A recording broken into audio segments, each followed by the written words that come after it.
Hi, this is Afori, the digital reader, and today what I wanted to talk about is I've kind of made a change to my e-reader lineup. I have retired the iPad mini. I've retired my iPad Pro, which I had. I just never really used them that much. I had the iPad mini at work because I used to take a lot of notes at work, and it was just a great device as a note-taking device. But once I retired, I just really didn't use it that much. Usually if I was out and about, I would either use my phone. When I was reading, I'd use an e-reader because of the magnificent battery life. So I just didn't get a ton of usage out of it. Same thing with the iPad Pro. When I got the iPad Pro, it used to be a device that would sit at my work desk, and if I wanted to do a PowerPoint presentation or something like that, I could kind of take it with me, and it was kind of it really was my second TV. But one thing I found was, because it was so big, it stayed my second TV, and I never really took it anywhere. So it ended up that the mini I never took anywhere because the use case, based on its size, my phone pretty much did everything it could do without too much agita, and I didn't take notes anymore, so I didn't really use it for that. And the iPad Pro just basically stayed at home, and it never ended up my mobile device just because it was too stinking big. So I sold both of those on eBay, and I ended up just getting a iPad Air.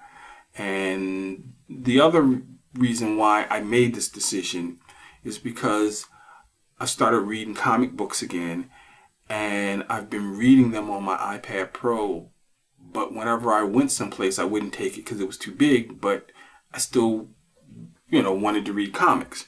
The iPad Air for me is the perfect size where I can take it, I can read comics, and I can also do other stuff on it. For me, typically I still only use my iPad Air as far as reading for comics and magazines, stuff you need a big screen for. I have a color e-reader, but maybe something will change. But for me, color e-readers are a novelty, but I just don't really read a ton of books that have a lot of colors in them. And when I do, I want a bigger screen. So I do like the fact that color e-readers allow you to see your book covers in color. That's a nice little oomph. But, if you have to pay a premium for a color e-reader, I wouldn't do it. So that's one thing. I got the iPad Air, and I sold my iPad mini, and I sold my iPad Pro. So the other device I got is, I'm a big PocketBook e-reader fan. And if you don't, I am. PocketBook e-reader is not an American e-reader brand. It's more popular overseas. But the thing I like about it is that it's very friendly for people who are big into ebook ownership for a couple reasons. One, they don't force you to really do anything. You don't even have to have their bookstore on your device if you don't want.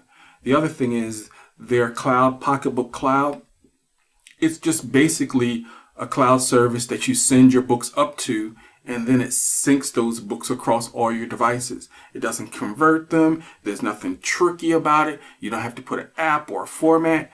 It's just literally kind of like a Dropbox, but just for PocketBook books. And the nice thing is that it syncs all of your books across all your devices. If you have PocketBook devices, it syncs it across the PocketBook devices. And if you have a iPad or tablet or phone, then there's a PocketBook app, and you can just install that app, and when you open it, your books are there in the cloud. You can go ahead and read those books, and it keeps them synced across all your devices. I just really enjoy that. So the one I got this time is I wanted something smaller and a little bit pocketable, and I also wanted something with an SD card so that I could take my whole book collection, pop it into an e-reader, and then I would just have that e-reader with all my books. Currently, I'm doing some battery testing to kind of see what exactly the standby time is for a typical e-reader. So I'm using the Kindle Paperwhite as an example, because I hear a lot of things, but I've never physically tested it. So I'm going to test the standby time, and then what I'm going to do is fully charge the Paperwhite and see how many hours of book reading I actually get out of it. So I'm going to do that. So let me just show you the device I got is called the PocketBook Lux 4, and I'll show you that device. And to show you that device, we're going to be going to a different camera. So here is the PocketBook Lux 4. Of course, I've scanned it and personalized it a bit with the case, but this is the device. You can see it's nice. It's kind of small, but to kind of get a better idea of the size of it, I'll compare it to some of the other devices I have. So for example, this is my new iPad Air, and you can see compared to that, it is minuscule. And this is it compared to the e-reader that I currently use, which is the PocketBook Color. Once again, you can see it is minuscule, which is what I like about it.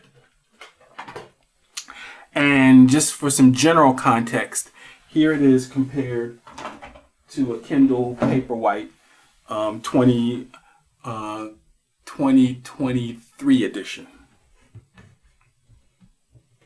And the Paperwhite is not big by any means, but you can see it is just small and tiny. It is literally pocketable. I mean, I'm a big guy, so it's literally pocketable. And I just really am enjoying this e-reader. Kind of is just a grab and throw in a bag, or if I'm going someplace that's going to have some downtime. Typically, your phone is going to have that bright light peering out of it, especially in auditoriums and things. If it's, like my niece is graduating. Yay, my niece is graduating this year, so I'm going to a lot of auditorium things for her scholarships and her graduation and things like that.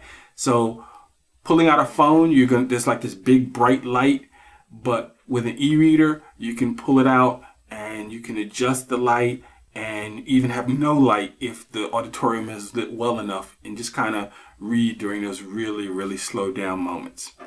So my current lineup now is I have the PocketBook Lux 4. I have the Kindle Paperwhite.